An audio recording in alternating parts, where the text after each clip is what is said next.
Hi friends, how are you all doing tonight? We're gonna give a minute. I have this fly that will not leave me alone. There is just this one solitary fly that is driving me insane, that keeps dive bombing my ear.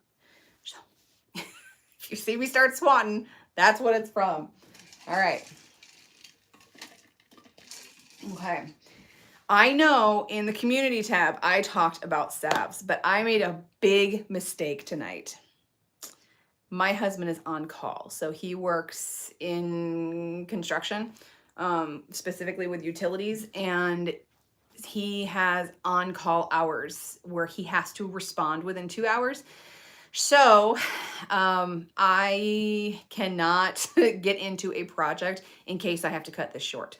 So I am sorry, we will not be doing salves tonight. Tonight, we're going to talk about the gut because that was also on my list of things to talk about, and we'll just talk about that instead. And over on Instagram, that's what everybody wanted to hear about. So we're just going to continue on and talk about that here. But salves, we will try and do next week, as long as he's not on call or anything else goes wrong there. But the gut. So in case you guys are not familiar with it, background, excuse me, is as a paramedic. I was a paramedic for a long time, and I have that background in conventional medicine. Well, as I retired and wasn't a paramedic anymore and became a parent of kids that have some medical needs, and then I developed autoimmune disease and life happens, I learned how flawed conventional medicine is and where the holes are, and how we really need to take conventional medicine and herbalism and work them together. They work beautifully together.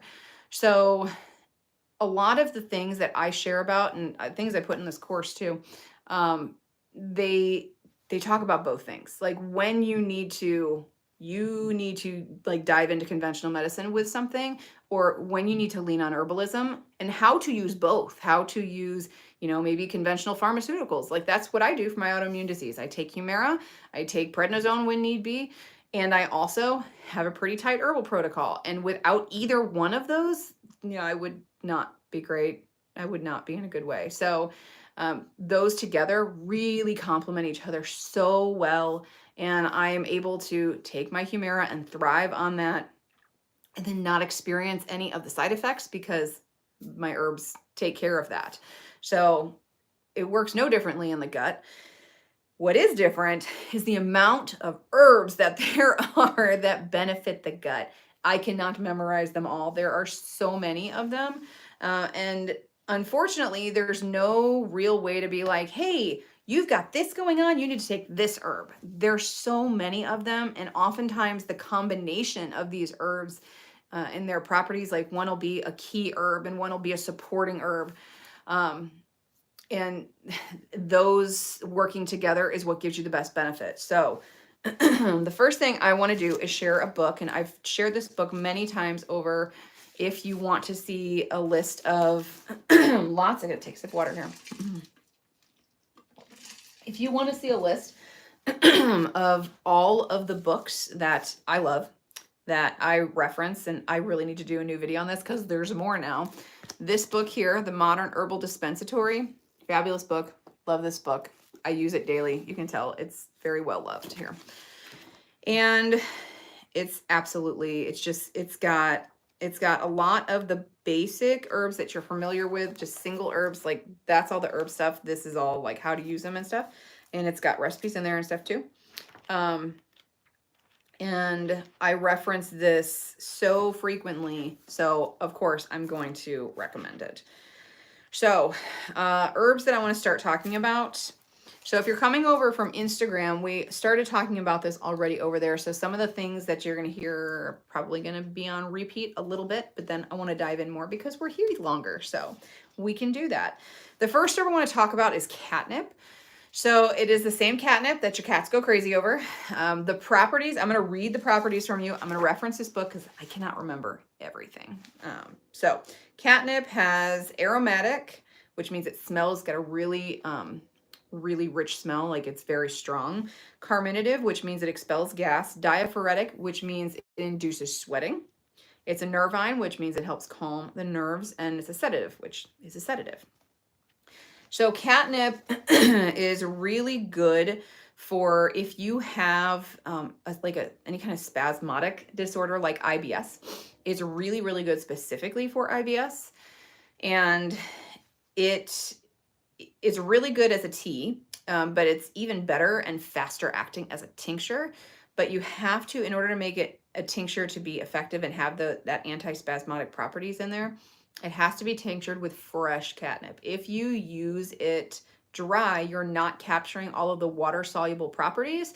You're just capturing, well, you're really not capturing the alcohol properties either because, yeah, you're only capturing part of the properties. You're not capturing the full potential of the properties.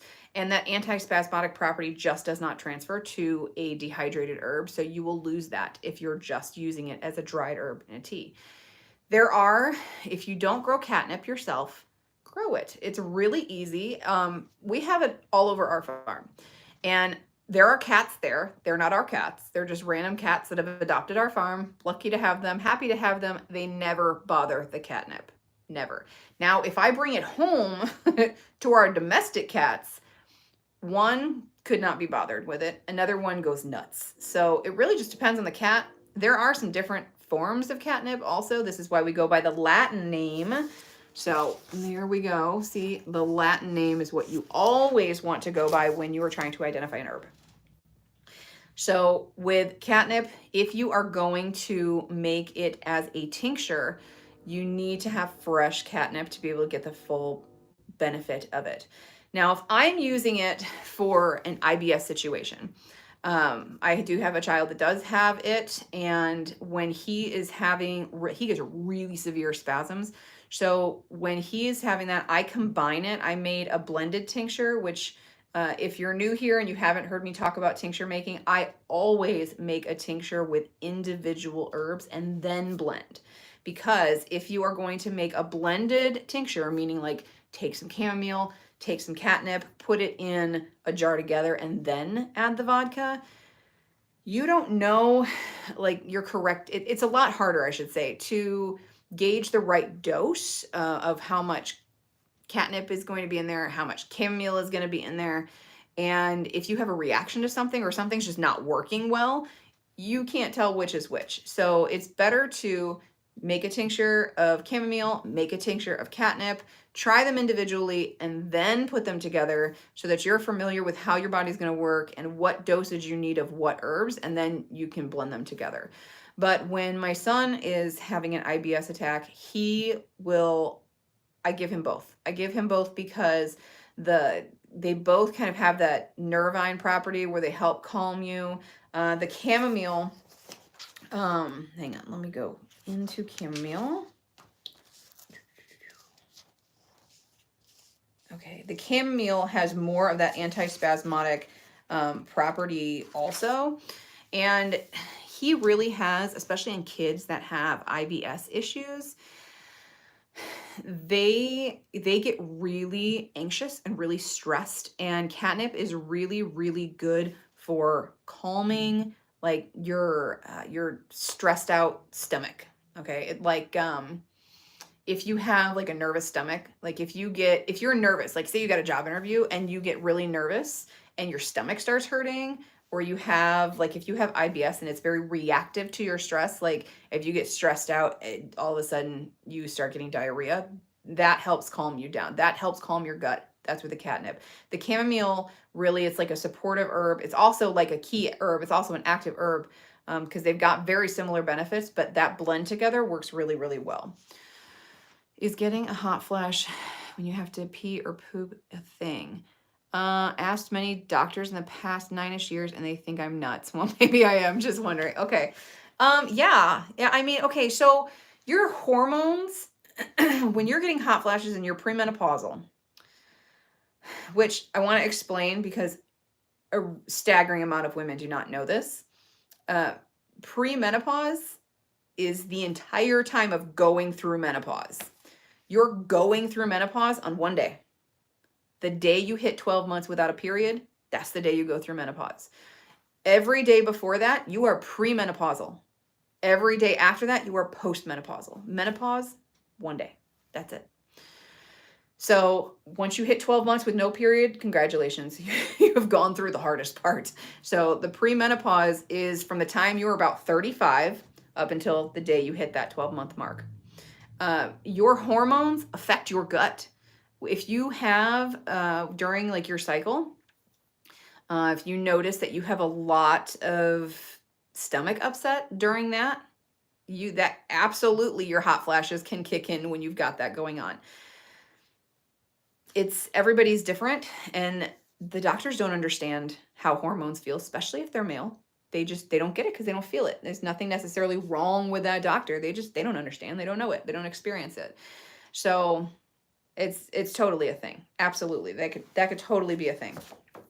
And other women may experience it. Nobody else may experience it. All of our bodies are different. So they are going to all respond differently. Okay, so we talked about catnip. I want to lean more into chamomile. Chamomile is excellent for children. It is super, super gentle, but it is super, super effective. This book specifically talks about kids. They say, I'm going to read you exactly what it says. Use it homeopathically or make it into a tea and sweeten it for colic, hyperactivity, teething, fussiness, fever, or irritability in infants and children. Hot flashes at 17. Oh, that's not fun, Taylor. That's not fun. Okay. So I want to touch on a couple things. First off, this hyperactivity. I mentioned this over on Instagram. This is not ADHD hyperactivity.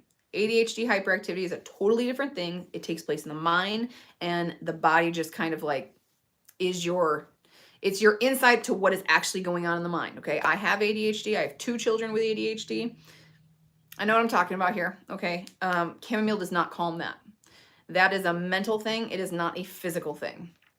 And just not because we're hyperactive, it's because our brain is trying to focus on too many things at a time. So the herb that we use for that is blue vervain, and that helps calm the mind, and then you'll see the body kind of calm as a secondary reaction to that. Now you can use these together. I didn't mention this on Instagram. You can use those together. You can totally use something to calm the mind and calm the body, and it'll totally have that effect too, where you're like, you can see kind of that calm where their brain starts to calm down and then their body calms down. It's just like just all of a sudden just kind of relax when it hits them. But that's not just from the chamomile. Like, you have to have something else for ADHD. So with infants, really wish I knew this when my oldest was an infant, because he had absolutely awful colic. But it is really good for, like, if you are going to soak a rag, like, you can make a really strong chamomile tea and soak a rag in it and just squeeze it out so it's not sopping wet. And then just let them suck on that. You can take it in a syringe, like how you would administer infant Tylenol or ibuprofen, and just kind of stick it all the way in the back there and inject it, just kind of push it in there and blow in their face, and it activates that startle reflex, and they'll swallow it. And that'll help calm their belly. You can also put them in a bath that has chamomile in it. You can just dump some dried chamomile. If you have organic chamomile tea packets that you got from the store, dump them in the bathtub. Make a big old bath of chamomile tea and then put them in, because we absorb so much through the skin, and it absolutely can have an effect on the gut also. For teething, you can I've seen people rub chamomile tincture on the gums.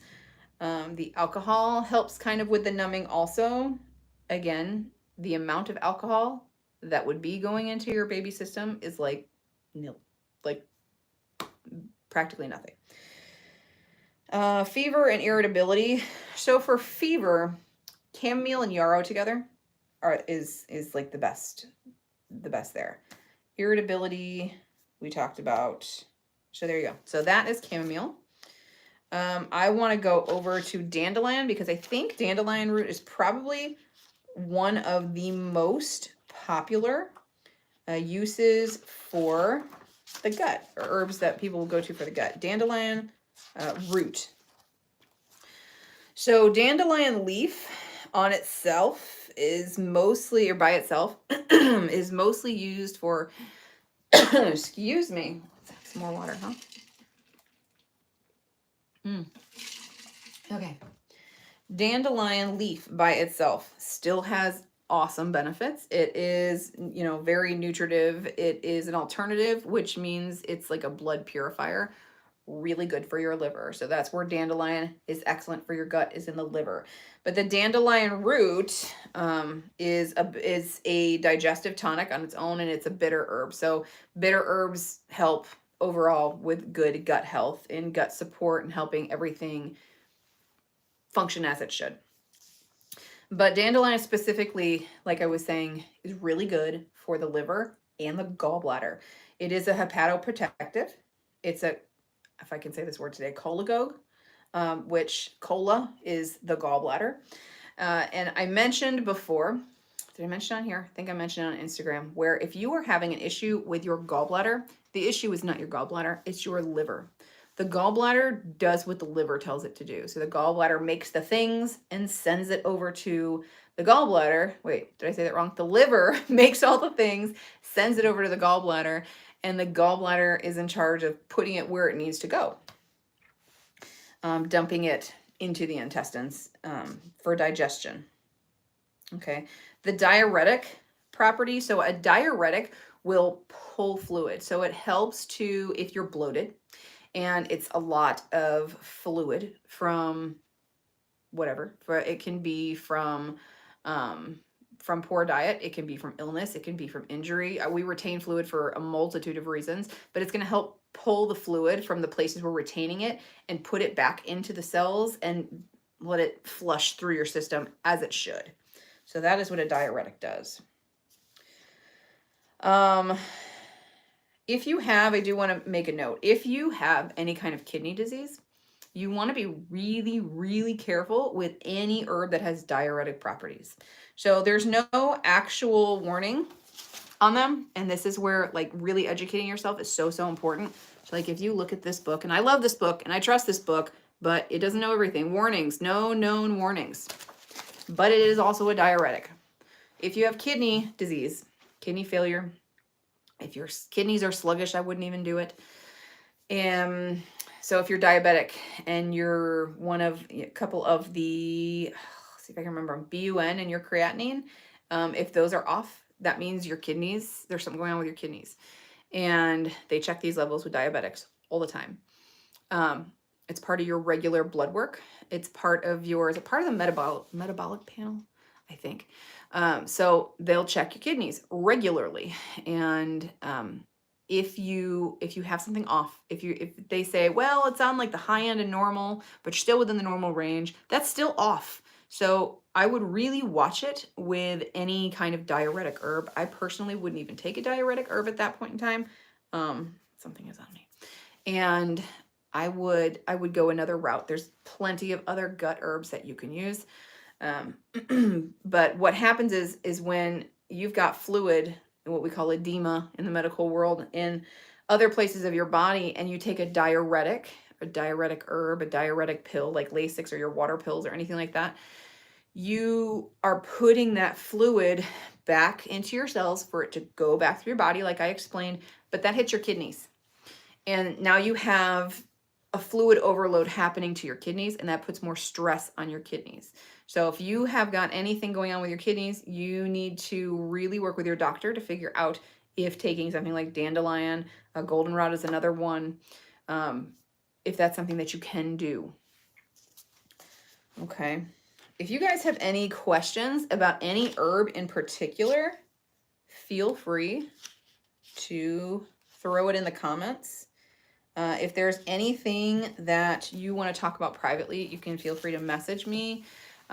My email is in my profile on my normal page. And then you could always find me over on Instagram and hit me up in the DMs there. Okay, fennel. Let's talk about fennel. I love fennel. Fennel smells so good. I was successfully able to grow fennel this year without deer eating it or rabbits, because normally it doesn't get past this and they come and eat it and I have to buy fennel. It is a fabulous carminative. So again, carminative expels gas. Really, really good for colic.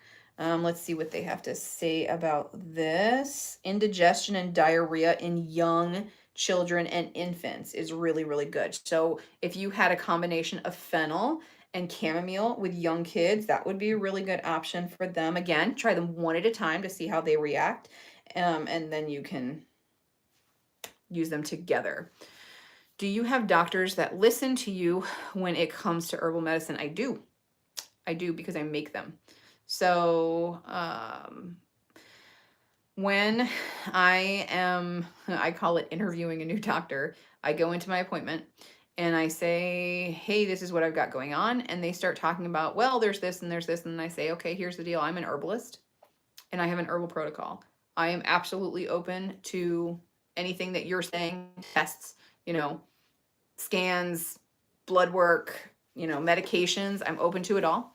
But I'm not just going to do everything and anything that you say. And that specifically is for specialists, because specialists want to it's their job. They're doing what is their job, and hopefully they're doing it well. But like my rheumatologist, it took me a number of rheumatologists and 7 years to get diagnosed. And to find a rheumatologist that was going to respect the fact that I wasn't going to take methotrexate because this is the standard. I won't do it. It's not going to happen. The important thing with doctors, I don't care how old you are. They don't care what's going on. They work for you. So, you don't walk in there with, a disrespectful attitude saying like, hey, you work for me. I mean, like, that's not what I'm saying. What I am saying though is they work for you. You're there because you're hiring them, or you're looking to hire them to help you with a problem you're having. Just as you would hire a contractor to fix your roof when the tree came through it in the last storm or whatever. It's no different.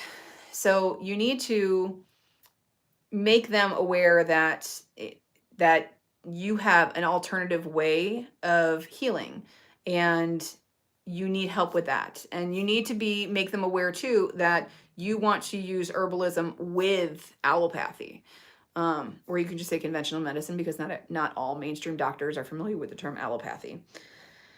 So that's what I do. That's how I handle that. And if you want to talk more about that, we definitely can. Can the dandelion leaf be spring or fall? Sure, either or. Typically, when you're going after greens in the spring, those are edible greens, are the most nutritive. So the little tiny little blossoms of the dandelion when they first come out, those are the best. Those are the most nutritive. Spring nettle is another one. Those are the best. As far as medicinal properties go, the earlier, the younger the plant, the better. Usually when you're talking fall, things are pretty spent and it's looking to go dormant, especially like this time of year. They're still dandelion greens, full green. They're not wilted. They're not crunchy. They're not anything. But they're not exactly the best for medicinal properties, because everything is starting to pull into the plant a little more every day. It gets pulled back into those roots. So this is the time of year we would harvest the roots, because those are chock full of all those medicinal benefits. So, but okay. Thanks for the questions. Good questions. Okay. Back to fennel. Catnip combined with fennel. Excellent. We already talked about that. Excellent remedy for colic. And okay, so part of why fennel works so well is because it stimulates things to work. So this would be a really good herb for if things are sluggish, and it is, you want to kind of speed things up. So constipation would be another one, especially in kids. That would be good, because then it's helping between the catnip and the fennel. You've got let's calm down the cramping with the catnip, right? That can happen when you're trying to fix constipation, but the fennel also helps stimulate. So it's going to help stimulate it. And you see how they work together like that? You've got two active herbs that also help, that are also supportive to each other. So you've got one that's going to say, okay, we need to move things along. And then another one that's going to be okay, we can move things along, but we're going to do things in a calmer fashion kind of a way. It's how they talk to each other. Yeah. So, okay, let's move on. I want to find wild yam here.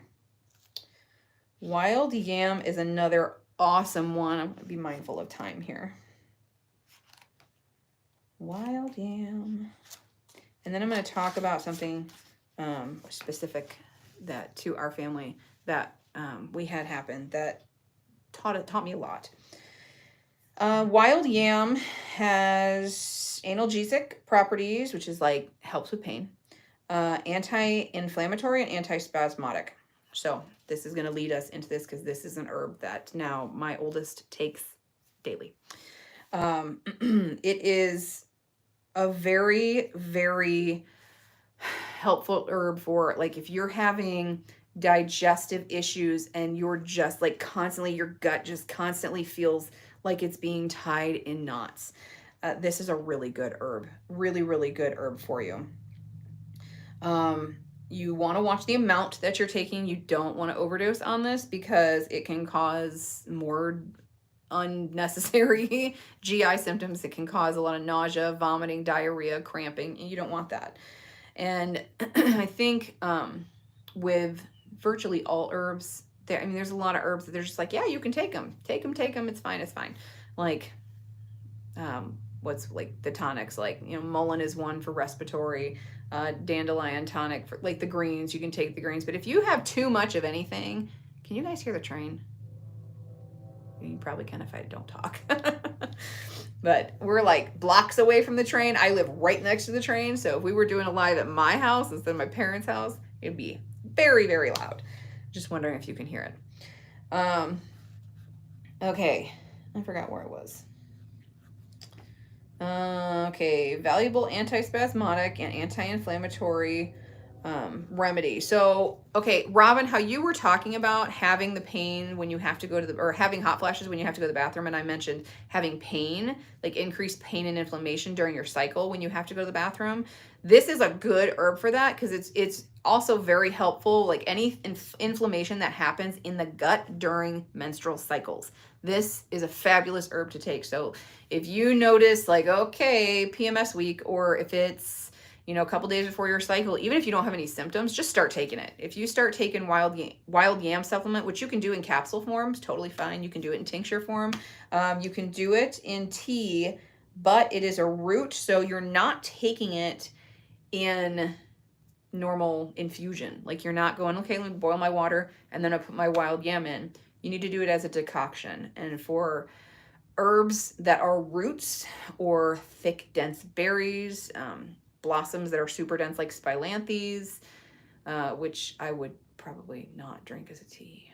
If you guys found, if you saw, did I do that? I don't think I did that as a reel. No, I did it in stories. If you saw my Instagram stories when I showed you the reaction of what happens when you chew a spilanthes blossom. Yeah, it's powerful. I don't think I would want that as a tea. You can make this as a decoction to take your wild yam. So decoction, for those that don't know, is you are going to boil your water.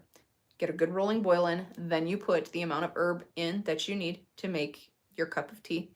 It's still a tea. We're still making tea. It's just a different process to pull the properties out of this dense herb. So you're going to boil it for a certain amount of time. Let's see if they say in this how much, because I am not sure. Standard decoction. Okay, so this just says simmer it. Okay, so you get it up and you do the rolling boil, you put it in there, and then you're going to put it down to a simmer. And you're going to simmer long enough for your wild yam to release like a soapy, bubbly kind of texture to it. And it says, I have never done this because I've always done wild yam in tincture form. It says it turns red and it smells like Christmas. Now I want to go do it. That's cool. I want to go do it now. That is amazing. Okay. I just use it with tincture because I can add it to things. Wow, yes, I remember that. Remember what? What did I say? So, oh yeah, the spilanthes thing. Yeah. So if you didn't see the spilanthes thing, I put just a very, very, very tiny blossom of spilanthes in my mouth to show how powerful herbs can be. And Spilanthes was something, this is totally a rabbit trail, but Spilanthes, hi.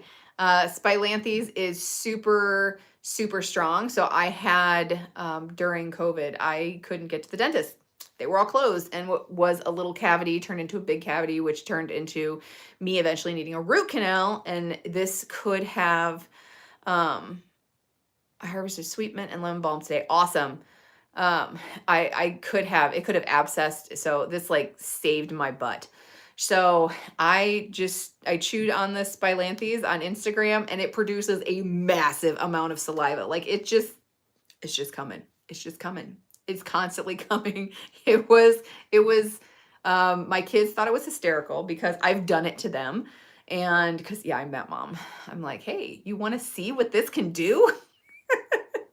Sorry, I didn't know how to spell it. Oh, yeah. Yep. That's exactly how you spell it. And if you didn't see, if you want a good laugh to see what kind of mom I really am, we laugh at each other in my house. It's a love language. Humor is a love language. You can go check out my fire cider video. It was from a few years ago. My oldest, I was like, hey, Wyatt, come on down. I want you to try this. And he tried it on camera, and I had it sweetened, but it was super, super potent. And I forgot to add the honey on camera. So everybody had to make a comment about, you need to do this. You need to add honey, I know I did. I added my raw honey, but it was still extremely potent, and he had quite the reaction, and it was hysterical. It was really funny. So people said that my reaction was even funner than his reaction to it, but I thought his was hysterical. So, but yeah, I shared my reaction to the Spilanthes on camera, and it makes you like, first you salivate, like uncontrollably salivate. If you put a whole one in your mouth, if you put a piece of one, like you should, you still salivate a lot, but it wasn't as bad as it was. And I was trying to like spit off camera, but I don't know how successful I was at that. But then it numbs the area, and it's not like Novocaine where like all of this is numb and you're drooling. It's inside. So it was like the inside part of my lip, my gum, the tooth, like around the other side, and you just rub that on anywhere you want it to be numb. And it also has like all these awesome antibacterial, antimicrobial properties in it, so it helps so that you don't abscess. So Spilanthes is awesome. So that's what I'm talking about there. I'm just so grateful for this info. I would especially like to hear more about how to address my concerns, needs, desires, etc. with my conventional doctor. Oh, okay. Yes, you are welcome, Paula. So, okay, let me talk about this little story that I was talking about related to wild yam, and then I will talk more about that.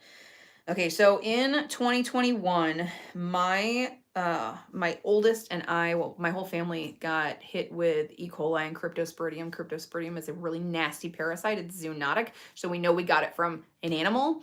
Pretty sure we got it from raw milk that we were purchasing, and it was not handled correctly because the person that normally handled it was not handling it that day. It was somebody else, and I'm pretty sure that's how it happened, but we cannot prove that at all. And to my knowledge, nobody else got sick. So it wasn't like a outbreak of anything. At the time, there was stuff going through Costco too with berries, but we were in a different part of the country. So yeah. And because we ended up having to go to the hospital for me and my oldest, the health department got wind of it. So we had to like work with them and talk to them, and they had to figure out how we got it, and nobody could ever like nail it down. So pretty sure it was the raw milk, but who knows. So we ended up, the rest of the members of my family got it, didn't get hit super hard, and they were okay within a few days.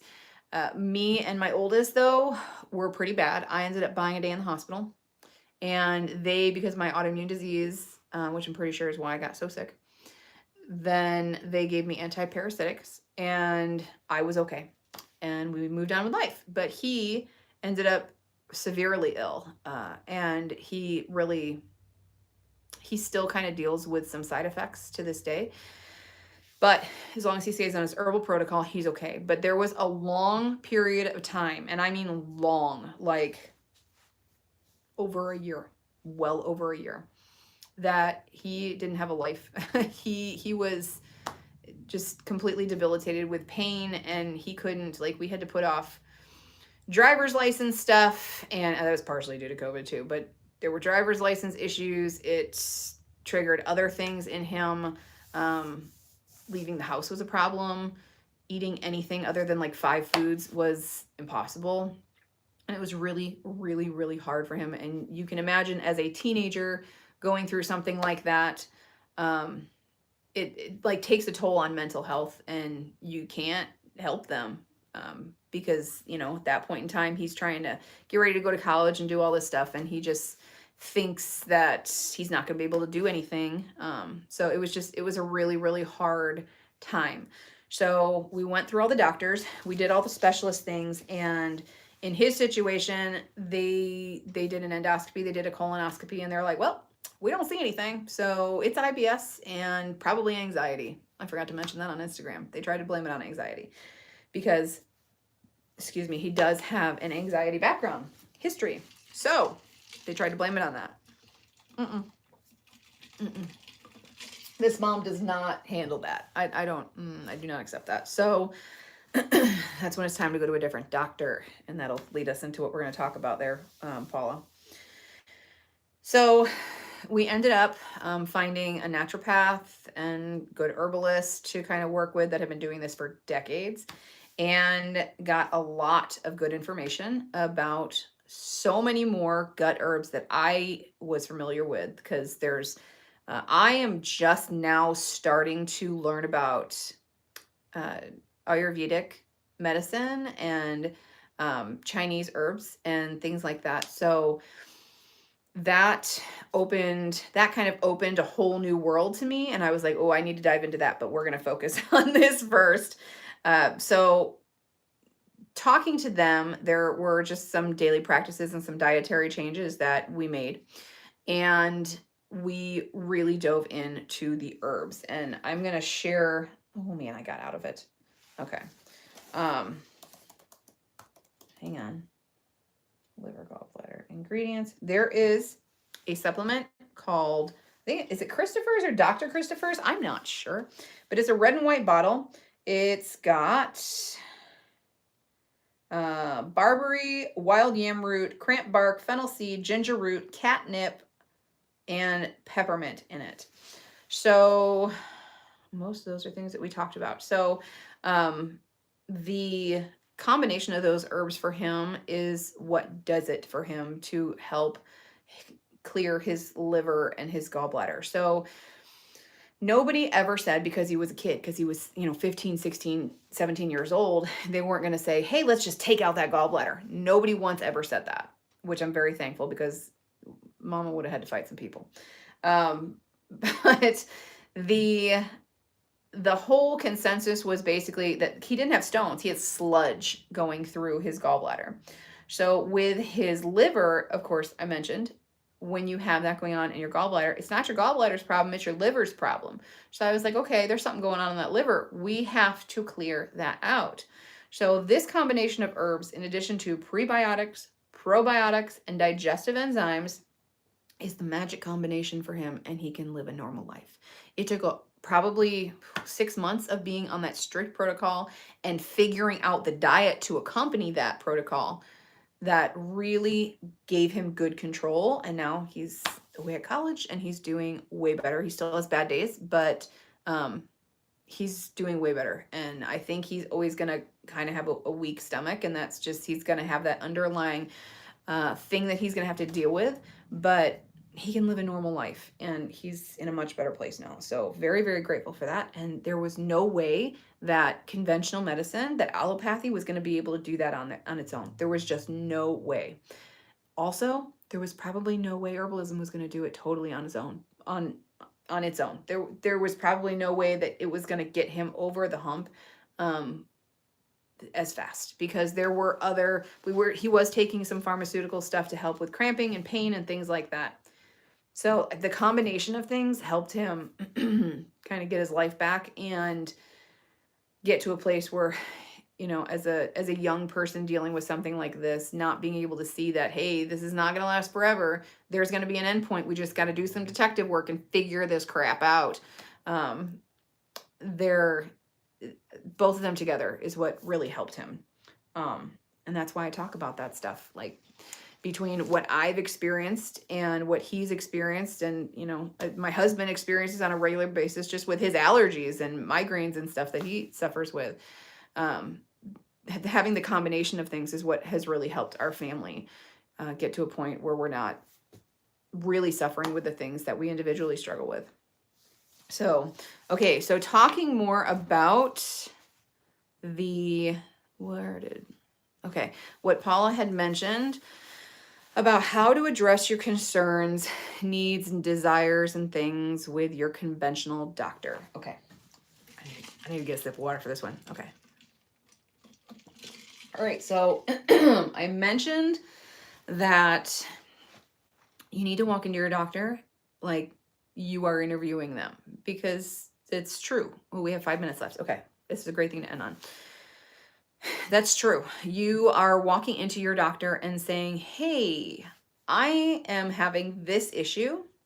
You know, I'm just going to use myself as an example because I'm the best example I can think of. Okay, so with my cilantro on pizza, yes or no? No, that's a hard no right there. Bleh. Allergy Monday can be a thing. Yeah, I totally can do allergies on Monday, on another Monday Live. Okay. I really cannot stand cilantro. I think it was Roots and Refuge that talked about, if you guys aren't familiar with her, she's phenomenal. If you're a homesteader or gardener, or if you love God and want to hear her devotional, she's awesome. She's awesome. She talks about cilantro and your taste buds. And if you are more predisposed to be like on the savory side or something else, and like whatever side you're on, those people like cilantro and the other side hate cilantro. I hate cilantro. Cannot stand it. I really, like, not in anything. Not in salsa even. Like, I don't care for cilantro. Okay. So, you're welcome. So, when I started having autoimmune symptoms, I went to my primary doctor and I was like, okay, I know I just had a baby. I had just had my 4th baby, and I know aches and pains are normal. I know things are getting back to normal, and I understand hormones are a factor, but Jess rocks. She sure does. But this is off. Like, I shouldn't be having this joint pain. I shouldn't be having this back pain. Now, a lot of the time, and they wanted to blame it on me just having a baby, because when you're pregnant and when you suddenly, this weight that's in front of you for 9 months, you know, slowly is stretching your muscles, and then suddenly, all of a sudden, it's gone. It throws off your center of balance and it throws off your muscles. So back pain after delivery is common. And I think most women deal with it. And pelvic pain is common. Now, in ankylosing spondylitis, which is what I have, that attacks, it's my immune system that is attacking my sacroiliac joints. I cannot talk anymore. I think we're going to go a little bit over, and if you're fine with it, I'm fine with it, but I can't go too long. Because I still have some other YouTube videos that I got to get up for the week and get some other stuff done.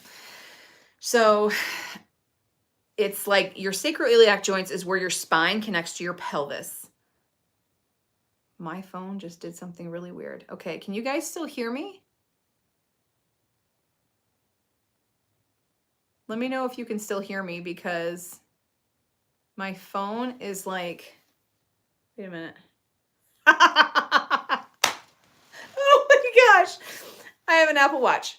So when I put my hand back behind my back, it did this, and I could see it on my screen. Oh my goodness. All right. All right, you can hear me. Good. Wow. It's about that time, guys. Okay, so your sacroiliac joints is where your spine meets your pelvis.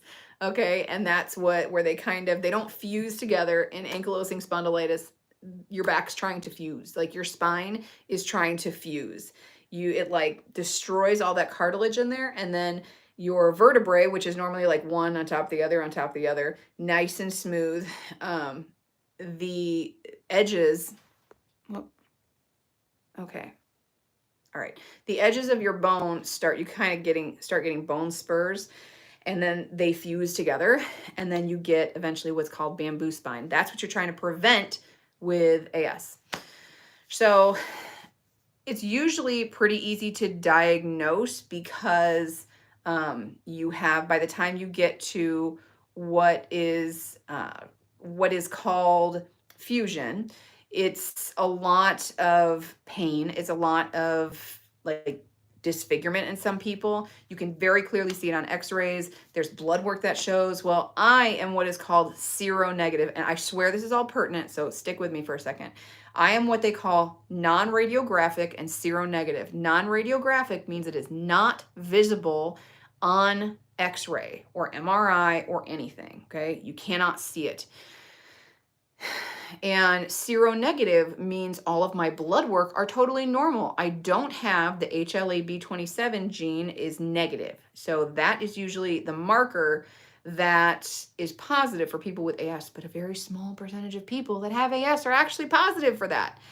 But it's the standard according to rheumatologists. So that brings me to the first thing you need to do. You need to learn your symptoms and be Dr. Google. And doctors hate this because there's a lot of misinformation on Google, but don't go onto people's blog posts. Go on to NIH, which is like all of the studies are on the NIH website. Go to the Mayo Clinic, go to Duke, go to, I don't know, think of another one. All of those really good medical centers and search your symptoms, because you're going to find articles, like legit articles. And you're going to find, like, if you're dealing with, I don't know, if you're dealing with seizures and they're telling you you're not having seizures, you need to go, there's so many different kinds of seizures. If you're dealing with asthma and they're saying, oh, well, you're not wheezing, so you don't have asthma. Do you know how many people that have asthma actually wheeze? It's a very small percentage. Most people that have asthma do what I do, and they cough and they yawn and they constantly clear their throat. And that's how you know your asthma is a problem. And then there's different types, and there's just different types of different diseases. There's very few diseases that it's just one kind, and that's what you have. So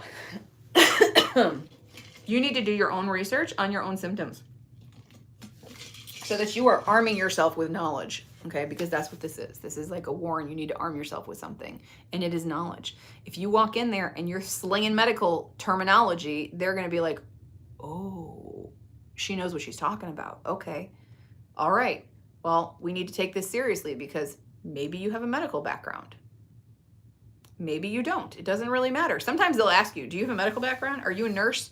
Like, they always ask me, are you a nurse? I'm like, no, I'm a paramedic. And they're like, oh, okay.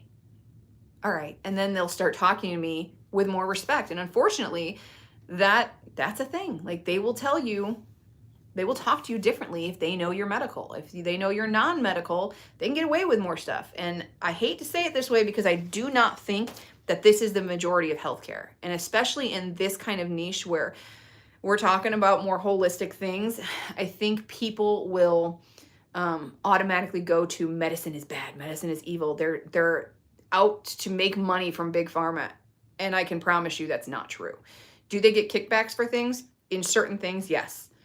But it's so minuscule, guys. It's not thousands of dollars. Nobody's getting their pockets padded for retirement or to buy yachts or to go off on these fancy vacations. That's not the way this is. It's not the way it works. It's because they are taught one way. They are taught one way, and that's what they know, unless they broaden their own horizons and they learn more. Until they do that, they know the way they were taught. And we are all like that. We know how to cook one way until we, travel to another country and learn another way. We know how to grow a garden one way by tilling everything until we have somebody else open our eyes and say, this is what's killing your soil. Don't till. Oh, okay. Well, we'll try it another way. Look, we have a different result. So medicine is no different. Medicine is no different. And you need to arm yourself and prepare yourself. Now, the biggest challenge, I think, especially for women, going into a doctor and wanting to be able to speak to them knowledgeably and like confidently and say, no, this is what I want for my health, and I want to go about it this way. So how are you going to help me? Which is what you need to say, like verbatim, say that, is our emotions. It's really hard, even for me, if I am really worked up about something, I get really shaky inside. I get like these internal tremors, and then my voice starts to shake, and then I start to get emotional. Then I'll start to cry, especially, and I'm like, I psych myself out for that. Uh, you're like preparing for them to come back at you with, no, that's not the way we do things, or you're going to have to go to another doctor, or there's nothing wrong with you. You're just imagining things. And you're prepared for that. So when you walk into a doctor and you find that doctor that actually hears you, when I had that happen, it all came out. I just started crying and crying, and they're like, "Oh, are you okay?" I'm like, "You're actually listening to me." Like, "Yes, I'm good. You're hearing me. You're actually believing what I'm saying." And when you finally get that, it's like a huge weight is lifted, but you have to keep looking for it. And if you don't have a doctor that's doing that, switch your doctor. I don't care what kind of insurance you have. I don't care if you have to travel some. A good doctor is going to work with you, especially probably one of the best things that happened to the medical world because of COVID is telehealth. Telehealth is now like you can see doctors for virtually anything via telehealth before you actually see them. Like they can do their initial meeting and say like, here's what's going on, and they know that they're going to want to run tests, so you can run all those tests at your local hospital. They just need to send in the orders, and then you can take all those results to them. They should just go straight to them, but you can always get your results in paper so that you have them, and you can take it to them. And then you're starting off one trip, not 17 trips going back for thing after thing after thing after thing. And you know, you have to mention this to them. If you don't mention it to them, they're not going to suggest it to you, because it's not the normal way they do things. It's not like in their lane of how they work. It's outside of the box. So if you want, basically you just have to find a doctor that's willing to do things outside of the box. That's what you need to find. But mention what you want and just say, this is my issue. This is what I'm struggling with, and hear what they have to say first, because doctors like to talk and they like to hear. A lot of them, like, especially specialists need to have a certain amount of ego, and they are cocky for a reason. They don't get good at what they're doing without that ego. Okay. And that's just a fact. And it's like that with every single specialty. But this is where bedside manner comes in. Like, they need to come in and respect you as a person. And if they don't do that, you can tell right away. Like, if they're just talking to hear themselves talk, that's a red flag. But let them hear themselves talk, and then say, okay, what do you think about this? If you get a doctor like that and you don't really have another option, try that. It's like how we talk differently to our spouses. If you know your husband is going to respond better if you approach him this way, then you approach him that way, right? Same thing with your doctor. He's a person.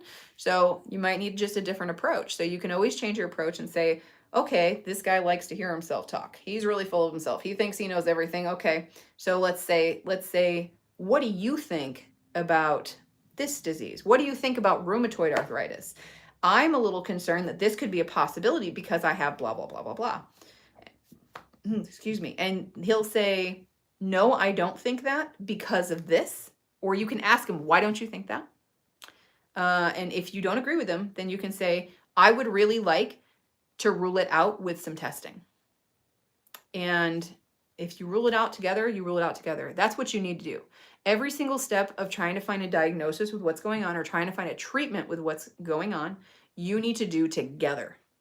And if they're trying to do it for you or at you, that's a red flag. You need to move on. They should be having the conversations, even if they're fast conversations, because that hospital system says 30 minutes in and out. If you're lucky, you get 30 minutes. I think with specialists, you're more likely to get a little bit longer of a time because there's more to go over. There's more to figure out. But if you don't have a doctor that's willing to talk, then you need to move on. I have had doctors though that don't have the office time, but have had long conversations with me via email. So that's also a thing. And um, the last thing I want to say about it is like make sure when you are seeing a doctor that you are part of the portal. So do that patient portal. I think with today's day and age with privacy and like you don't want them to have all your information because they have it. They have it. You're a patient in their system. Giving them access to your email is it's for you. It's for your benefit so that you have access to the portal because I've had it happen when I was in the ER with COVID in February. They had run a bunch of tests and I knew that because I had the portal, I was signing into the portal in my ER bed, finding my results. And the doctor comes in and goes, "So your tests were clear." And I went, "No, they're not." And I told him what was on there. He's like, "Oh, well, that's just because you were hyperventilating." I wasn't hyperventilating. I need this because this is what's going on with me. It doesn't matter that I have COVID. It matters that I have autoimmune disease and COVID. So I need a steroid. And I would not have been able to do that. Now, I still initially had to go to my primary doctor to be able to get the type of steroid that I needed because he didn't want to give me the one that I needed. He gave me a different one, which bought me a little bit of time, but not enough. But I was able to advocate for myself because I could get into my records before he even walked in the door because everything goes into the portal before the doctor sees it. So you can see it before they see it. So definitely join the portal. Always keep paper copies of your records when you're going through something difficult like that. So that way you can go from doctor to doctor and not have to worry about not having information. They can see where you've been. They can see your whole history. They can see where you can go through it and you can see where doctors have gone wrong. And then they can see where doctors have gone wrong. And, it's not starting from scratch, from square one, because you've had this going on for how many years. You want them to be able to see how many years worth of how things have progressed. Have things gotten worse? Have things gotten better? What has made it worse? What has made it better? So there's my rant on that. So if anybody has any more questions, now would be a good time to pop them in there. Oh, thank you. Yes. Thanks, Robin. A thumbs up is very much appreciated because it tells YouTube that you actually like this and you want to see it. So YouTube then recommends me to other people. That's how this works. That's how this whole growth on Instagram thing works. If people say, "Hey, I like this," and they hit thumbs up and they share things, then it tells Instagram, "Oh, this is good. People want to see this." So it starts recommending you and then you start growing. There's that fly again. Okay, well, if there's no more questions, then I'm going to go ahead and hop off for tonight because we're like 12 minutes over. We like this. Good. I like that you guys are here. And thank you so much for like coming and bringing the questions and interacting with me because it makes this a lot more interesting. I'm always coming with information and just in case, because I know there's plenty of people that want to come and just watch and just listen, which is totally fine. But, because of that, I always have information to talk about. But it's always more entertaining when people come and bring other questions and come and chat with me. So very helpful. Thank you. You are very welcome. Thanks so much for joining me, guys. This is a lot of fun. And next week I will be back. I'm going to write down that we want to talk about allergies one Monday. Hopefully next week we'll get to salves. If not, maybe I'll just do a video on salves. We could do that too. So we'll see how it goes. But have a good week, guys, and I will see you later. Bye.